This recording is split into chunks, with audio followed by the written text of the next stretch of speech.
Today we're going to be learning about the Colombian Exchange. In 1492, Columbus sailed the ocean blue.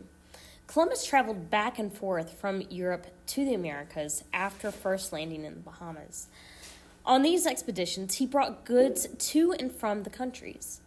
Columbus began as a vast global exchange that would affect the world. Because this global exchange had been with Columbus, we call it the Colombian Exchange. You can see a diagram to the side of your screen depicting the Colombian Exchange. The Colombian Exchange is the movement of things and ideas between the Old World and the New World. Now, we tend to refer to the Old World as Europe, Africa, and Asia. And the New World would be North America, Central America, and South America.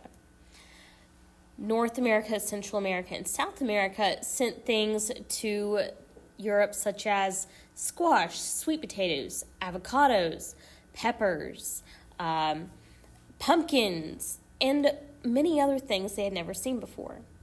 While Europe sent quite a few things as well, the biggest thing that they contributed to the Americas was disease, such as smallpox, which decimated the local native populations. Goods were exchanged, goods such as people, plants, animals, technology, and diseases. If you look at this map, you can see the New World versus the Old World. The Western Hemisphere is considered the New World, and the Eastern Hemisphere is considered the Old World. What is happening in this picture?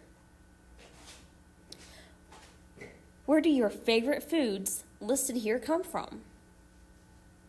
Predict some of the outcomes of the Colombian Exchange and decide if they are positive or negative.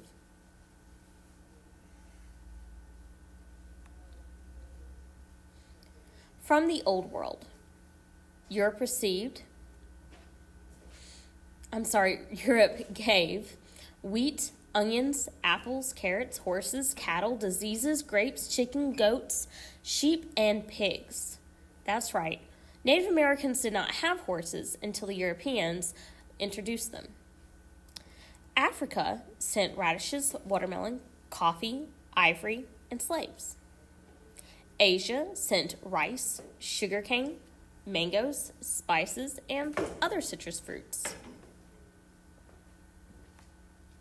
The New World sent to the Old World sunflowers, corn, avocados, guinea pigs, tobacco, pumpkins, turkeys, peppers, beans, coca, from chocolate basically, squash, potatoes, tomatoes, peanuts, pineapple. Fun fact about the tomatoes, the Europeans thought tomatoes for the longest time were actually poisonous. Turns out it was the plates they were eating on that was poisoning them, not the tomatoes. By the 1700s, corn, potatoes, beans, and tomatoes were contributing to the population growth in Europe. If you have more food, then you can feed more people and the population will grow. People began migrating to the Americas as well. Why would people want to move to the Americas? Some of the reasons people might want to move to the Americas is for religious freedom and the opportunity to own their own farms and provide for their family. What was the effect of the Colombian Exchange?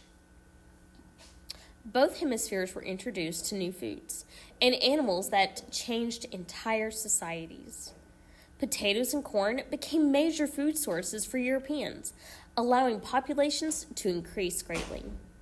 The introduction of pigs, cows, and horses gave new food sources and new animals for the Native Americans to use. This allowed both cultures and hemispheres to thrive. Diseases the Europeans brought with them killed up to 90% of the Native Americans in the New World. European conquest of the Native Americans was made easy by the effect disease had on the natives. The shortage of labor to grow cash crops led to the use of African slaves, thus leading to the exchange of people. Spain needed help for their American empires, especially in South America, so they imported slaves.